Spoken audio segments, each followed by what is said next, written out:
The factory is the place where goods were made. Extraordinary goods that bend the laws of physics. Goods that were produced under tears, sweat, and blood. A place where a group of men started an organization that would go on and keep these objects in check. A history of violence and human folly. But it will never be written up. It was a choice made early on in the creation of the Foundation. A researcher searched within the Foundation seeking for the origins and found himself in front of an 05. You have dug deep enough past the angel with the flaming sword, and now you found yourself intrigued by the factory, the 05 said to him. So here it is, plain and simple, straight from the horse's mouth. This is the story of an 05 council member, a story about the factory. The factory is SCP-001. Hello everybody, I'm TheRubber. Today we bring you a SCP Foundation tale, one of the many proposals of SCP-001, the factory. The factory was built in 1835, known as Anderson Factory. It was named after an industrialist named James Anderson. It was the largest factory yet designed and built in America, a good mile at its widest, 3 stories tall throughout, with a special 7-story tower by the front gate that Anderson lived in. It was designed to be the ultimate factory, capable of taking care of everything, including the housing of workers. People could be born, work, live, and die without ever leaving the confines of the factory. It was almost like a small city where people lived and breathed and worked. And worked they did, on everything from cattle raising and slaughtering to textiles, to everything else under the sun. What people didn't know was that James Anderson worshipped the Satan. What was known was that he was very particular in the building of his factory and in the placement of the machinery within it. Survivors claimed the floor was engraved with arcane symbols that were only visible when blood flowed across them. But then again, rumors are bound to surface in a place where people lived and mingled. Anderson made his money on the blood and sweat, and sometimes body parts of the lower class. He thought of them as less than human. Nobody knew about his predilections at the time, and so people flocked to the factory in search of work in times when job opportunities were scarce. Plus, a place to both work and live at the same time? Well, of course people wanted in. Never mind the harsh hours, working conditions, and the sadistic security force. They were forced to work 16 hours a day, only ever stopping on Sundays. Instead of having individual rooms, the workers share rooms with 8 other people, sleeping in shifts of 3. If any of the workers was injured in the course of duty, which most people were, they were expected to just keep working. Anyone too injured to work was dragged off by security and never to be seen again. For 40 years, the factory cranked out all types of things: meat, clothes, and weapons. Never mind that the beef might be mixed with human. That's the theory of where the injured workers went to. And the dye for the clothes, especially the red ones, human blood. The situation didn't change until somebody got out. The worker who got out managed to meet with the president. And in 1875, he enlisted the aid of a high-ranking military captain. He was given an assignment to investigate the factory and put a stop to it. He gathered his men and went in loaded for bear. The captain had seen the most abominable acts behind the theater of war, but nothing compared to the horrors he saw in the factory. People chained to the line, living ones next to the dead, and damn hard to tell which was which. Children working inside tight machine spaces. Sometimes another child would be ordered to get in there. To do what, you ask? To scour the flesh from their bones by the great wheels and cogs, of course. The men went in the factory without much issue, until Anderson's creations showed up. He had been taking the injured workers and experimented on them. Men with multiple arms sewn together, some of them combined with animals, horrible monstrosities out of the worst nightmare. After waves of not quite living creatures, many good men were lost that night. 150 men went in and only 93 survived. When they finally found Anderson in his office, unfazed by their presence, the men hung him from the tower window with his own entrails. As he died, he laughed. "It doesn't matter. You think this will be over when I'm dead? You can kill me all you like, but the factory, my factory, will go on and on." and on and on. The men spent a week cleaning the factory, freeing the workers, putting down things they found in the lightless rooms within the basements. They tried to make sense of the things they found, sorted and stocked them in a house nearby.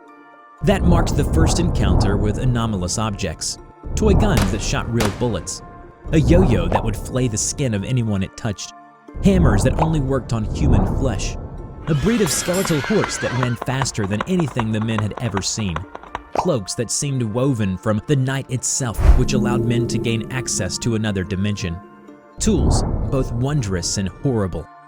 Some thought these objects must be miracles sent from God, holy relics to be worshipped. Some, on the other hand, thought these are abominations and should be destroyed. Some wanted to keep making and selling these to the highest bidder, while some thought to just take it to the president and let him decide. The captain himself, however, thought to use the factory as a place to contain these things and find a way to make them work for his fellow men. It didn't take long for infighting to break out. With only 12 people remaining, the captain decided to go through with his plan. It was the beginning of the 05 Council, the beginning of the Foundation. They were able to acquire backings from powerful people through leverages, and then some investments here, a simple invention there. Soon enough, they began to recruit more people. Agents, researchers, operatives. Eventually, they built a city around the factory, which they took to calling Site Alpha. 1911 was when it all went wrong. They realized there was an alien race living among them. It was the only time the Foundation wiped out an entire race of beings, and the captain was responsible for it. The fairies overran the factory, slaughtered the people. They shrugged off their weapons like they were nothing. The captain watched his comrades die and ran deep into the dark guts of the factory. He was being chased all the way down. He could hear them behind him, feel their breath upon his neck.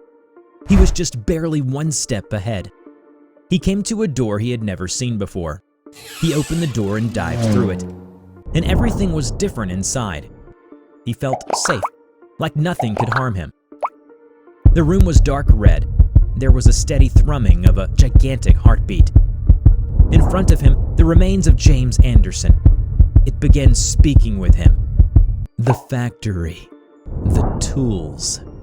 No matter what you did to them, you fed it. You helped it grow. But you see, these fairies, they'll destroy them, and you as well. It laughed at the captain mockingly. It was the first time since the liberation of the factory that he had felt such hopelessness. But I can help you. I can make all this like they never happened. All you need to do is just offer you and your fellow men. He knew it was a bad idea, but at that moment, he saw his friends and family killed by the fairies in flashes of visions. The captain agreed, and Anderson smiled. Once again, the captain found himself alive upon the ramparts, watching the fairies coming down from the hills. He looked around him. The Foundation was alive once more. In their hands were weapons so strong they used them to slaughter the fairies with them.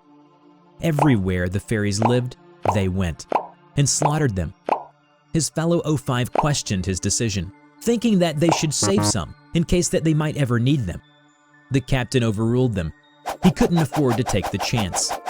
Soon, they moved away from the factory and shut it down, burying it under tons of rubble. The captain thought he had gotten away from paying the price of accepting Anderson's help, until one day he found one of the old toy guns that shot real bullets on his desk. The factory knew where he was. All you need to do is just offer you and your fellow men. Anderson's words kept replaying in his head. He knew he had to pay the price. The factory needed bodies. They needed someone who didn't matter, someone disposable. Hence, the D class was established. People were sent in there and never to be heard from again. Sometimes the factory just took anyone on its own, and the people never knew it was coming. It just reached out and took them. They moved their things away and started calling them Special Containment Protocol, which meant that they focused on containing them. They thought they had them tamed, but the captain had realized that they will never tame these things. Containing was the only humanly possible way for them to live alongside them. His hunting instinct rang out again. He could tell that she was running on the floor underneath him. He raised his arms above his head, then started pounding the ground of the dilapidated site over and over again until it gave way. After jumping into the newly formed entry, he rushed in the direction of his target. Charging through wall after wall, he eventually caught up to the woman. The woman continued running. She looked over her shoulder to see the monster catching up to her more and more. Too engrossed in her escape attempt, she had failed to realize that she was outside. Oh no, the woman said, knowing her fate, and it wasn't the monster behind her that she was worried about.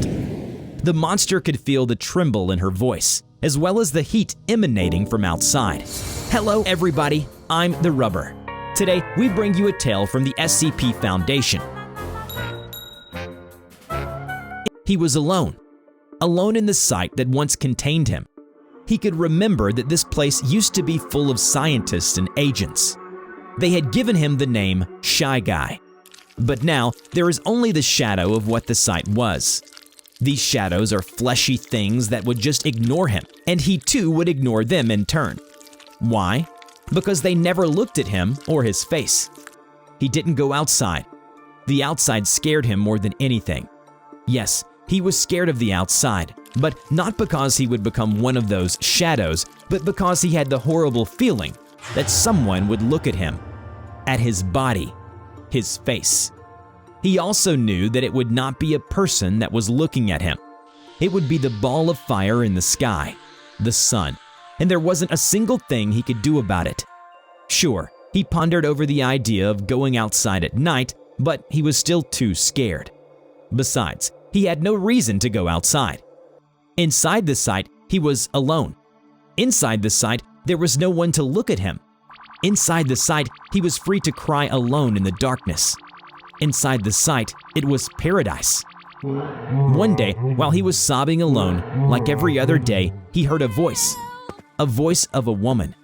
He could hear the woman asking for help and food. Through the sound of the sobbing, he could hear her approaching little by little. The voice of her begging for help was getting closer. When the woman got to the room he was in, she screamed in fear, deathly terrified by the scraggy, pale monster that was sobbing in the corner. Surprised by the scream, he turned around and saw the woman, with a small child holding her hand. The woman was looking directly at him. He could feel the anger and emotion that he hadn't felt in a long, long time, creeping up to him. He screamed so loudly that it stunned the woman and sent her stumbling backwards. He could feel the anger boiling again. Then he realized she looked at his face. Not just anyone's face, his face. The monster's rage took hold of his body as it trembled with the urge to chase and hunt. She had seen his face, so she must die. He let out yet another deafening screech. It was a sweet release of all that pure, primal rage contained within. He hadn't felt so alive in such a long time. The woman scrambled out of the room in sheer panic, leaving behind the child who was holding her hand. The monster gave chase. She ran towards a light that gave off some kind of heat. Eventually, they reached the outer facility. Her body started melting as soon as the light hit, beginning with her head. Her nose slid off her face. One of her eyes popped out of her skull, hanging on by a single, stringy vein. She tried to move back into the shadow under the facility, but her legs had already melted into a red, fleshy mush. She screamed in pain until her mouth was no more. The monster looked furiously at his dying prey, stolen from him. After the painful death of his target, he returned to sobbing as usual. However, he was interrupted yet again by the sound of another human. Not from the woman, as she was now a shadow like the rest, but from behind him. He turned around. The little girl who had been holding the woman's hand was now standing in front of him. She was bawling her eyes out while calling the name of her mother. She rubbed her eyes and opened them, then looked in the direction of the pale monster, directly at his face. Moments passed. He waited for his anger to swell up, but it didn't come. She was clearly looking directly at his face, yet he felt not a hint of rage. He was confused, so he approached the child to ascertain what he had just witnessed. Strangely enough, the girl didn't really look at him. Sure, he and the child clearly made eye contact, but the girl did not see his face.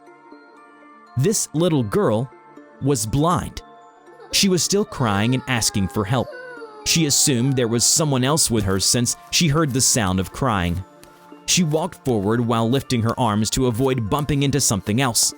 Upon touching the monster, she said with a tiny and innocent voice, "Mommy?" These simple words touched the monster. He had thought he would only feel sadness and anger for the rest of his life, but these words changed everything. With this realization, the confusion turned to happiness. He looked at the little girl closely, as if he was making sure that she was indeed real. He slowly wrapped his long arms around the girl, then hugged her. The girl hugged him back. The crying of both the monster and the little girl stopped. They lived together. The monster had found himself a friend, and the little girl had found herself a guardian. When the monster interacted with the girl, he felt human. He was treated like an animal in his cell, like a monster. Nobody ever thought that there was a heart inside the ruthless killer. For the first time, he found someone that could understand him. Likewise, the girl was happy with the monster. Even though she didn't know what he looked like, she knew him for what he was deep inside. He was a surprisingly good parent. He would protect the girl at any cost. The monster would bring the girl food, mostly scavenged from other survivors. On one occasion, the girl tripped on a metal beam. The monster was so furious, he destroyed the beam as he would any other prey. He gripped the beam between his long fingers, then slammed it into a wall, screaming furiously until the wall collapsed. Afterwards, there was nothing left of the beam, and the girl seemed happy about it. She had total confidence in the monster, confidence he shared. Nothing could stop them. The only thing that ever bothered them was the fleshy shadows. These wriggly things tried to make prey of the little girl. Sometimes they would attempt to lure her into the brightness of the sun by imitating the sound of her mother. Other times, they would simply try to kill her outright. Fortunately, every time the shadows became a nuisance, the pale monster would swiftly correct them. They couldn't approach the girl.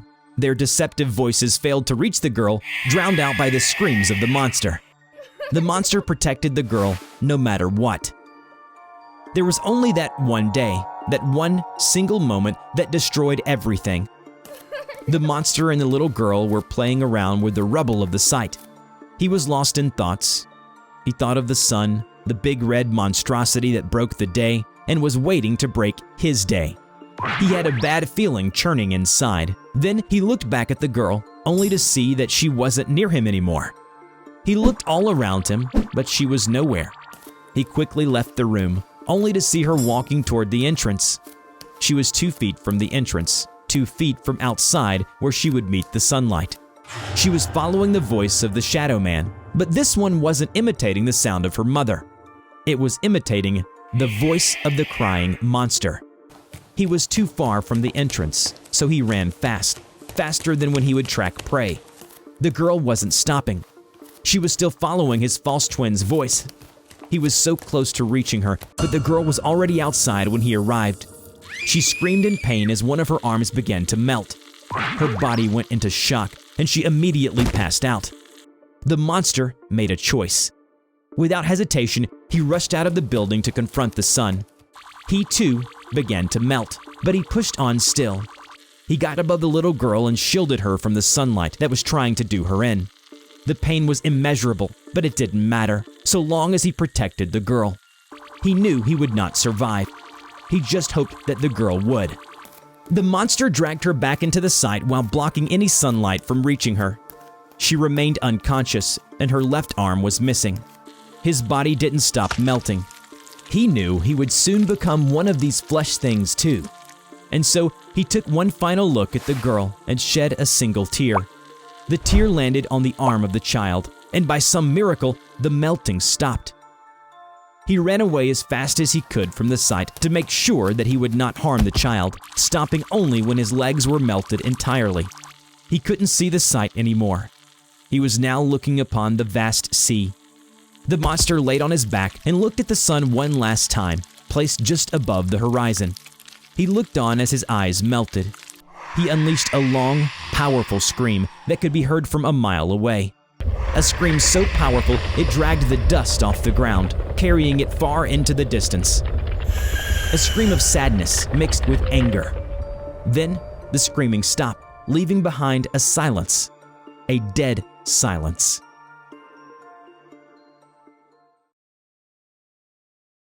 Dr. Bright sat at his desk, reading a document.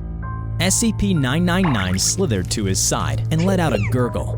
Yes, all nines. Joaquin is the only survivor from an encounter with SCP-017, the shadowy shroud that hates anything that casts a shadow. We talked about him last week, here. Apparently, Joaquin entered the cell to change a faulty bulb, and despite the multiple fail-safes, a small shadow was cast, and that's how the whole thing went south. SCP-017 took advantage of it and swallowed Joaquin whole. Joaquin has been suffering from night terrors ever since, but something's not right.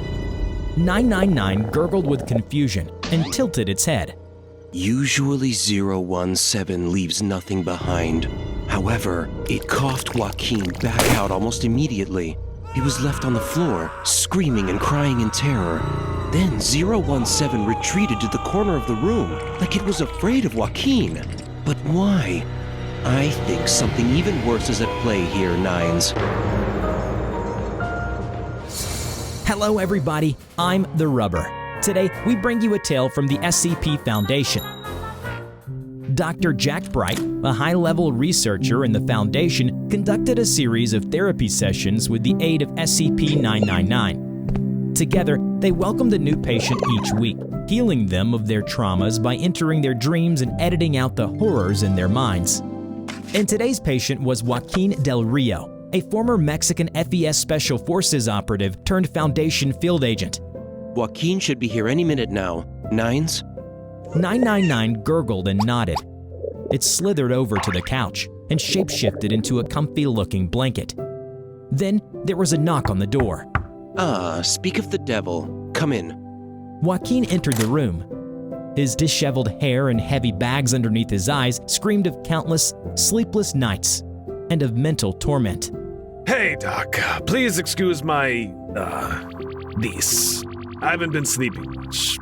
I've been told to come see you about 017, or my dreams. Yes, I've been waiting for you, Joaquin. Please, make yourself comfortable. Joaquin took a seat on the dark leather couch and covered his lap with 999. It gently pressed and adhered to Joaquin's skin as he settled in comfortably. Bright sat across the couch and observed Joaquin for a moment. All right then, let's get into it. What's going on? Well, there was this incident with 017, and these nightmares, horrible things. They won't stop. I see. Tell me about these dreams. Bright walked to his drawer and took out a metronome. Once the beat was set, he placed it on the desk. Close your eyes. Use the clicking rhythm to breathe, and tell me what you see. Tell me what's in those dreams of yours.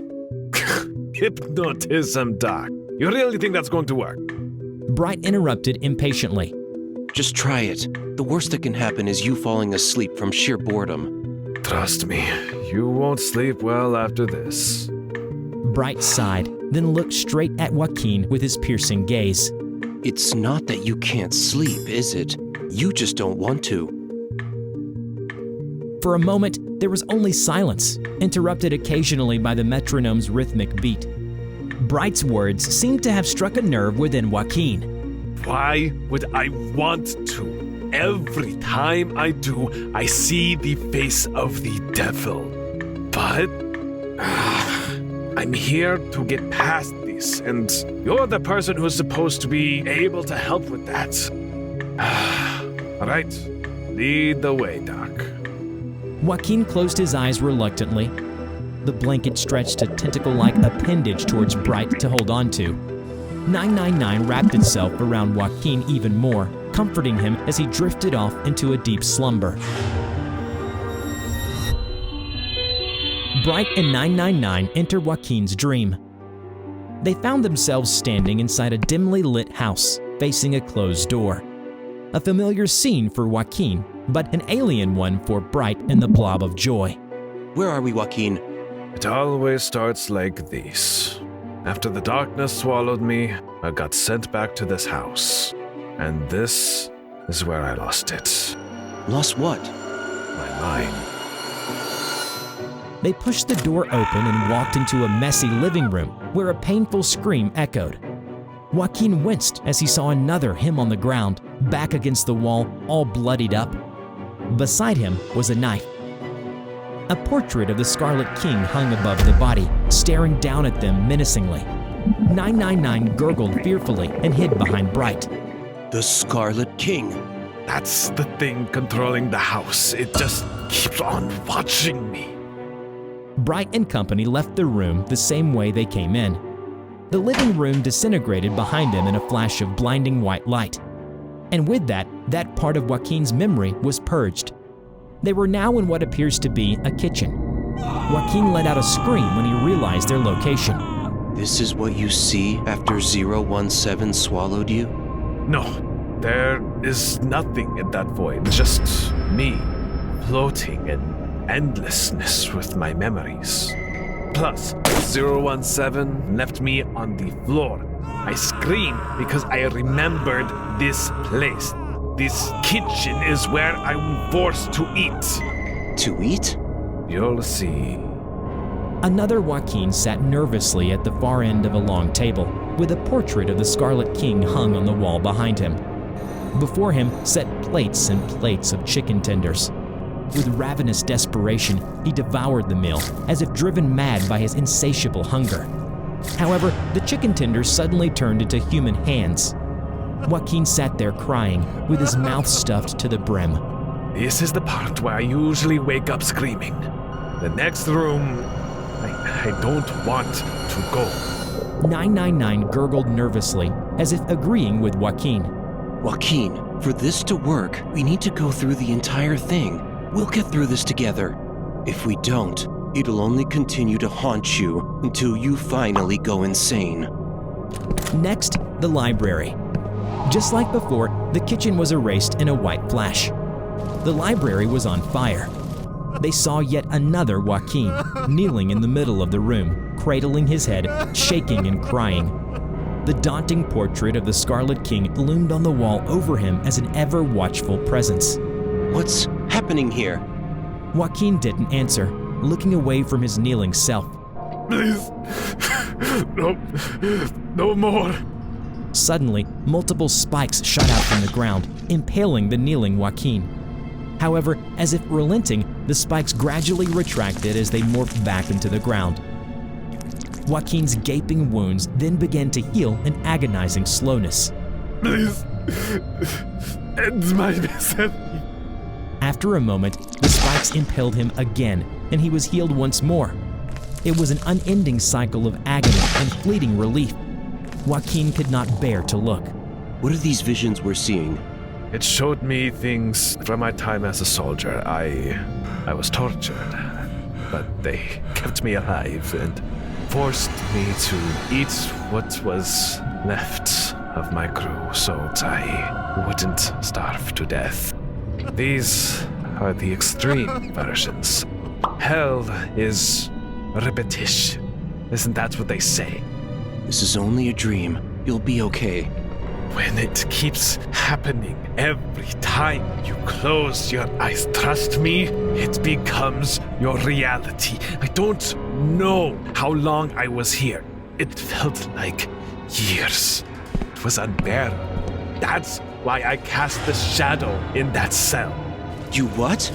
I wanted everything to end. No more nightmares. No more hell. I thought 017 could do it. I thought I was finally free. But it simply spat me out. It refused me. Said I was marked by something else. But no longer. Because now I feel free. And with a final flash, Joaquin's last memory of his hell was clipped away, concluding the session. Wake up! Come on, man, wake up! Bright snapped his fingers desperately, trying to wake his patient to no avail. You've been asleep for hours. Wake up! Joaquin slowly opened his eyes, then suddenly jumped out of the couch. I slept. For about 5 hours. I had to take the other patients to the next office. We could hear you snoring. Bright helped Joaquin to his feet and guided him to the door. Take some days off. I'll let management know. When you get back, please come see me one last time. And no more talk about ending things. Sure, Doc. As Joaquin left the room, Bright closed the door and rushed to the couch. All nines, are you okay? 999 morphed back into its original blob form and gurgled energetically. You had me worried. Those weren't real dreams, were they? They were implanted there. The blob gurgled and nodded nervously. It seemed that Bright had stumbled upon a greater game at play. What torturous wonders make up the human mind, and what things dwell in the darkness of dreams, he wondered. And this was just the beginning. We hope you enjoyed today's video. Don't forget to click like, subscribe to the channel, and hit the bell. Have a favorite SCP you want to see on this channel? Leave us your suggestions in the comments down below. In the meantime, if you'd like to see more SCP content, then check out some of our other videos right here. As always, thank you so much for watching, and we'll see you in our next video. Bye-bye.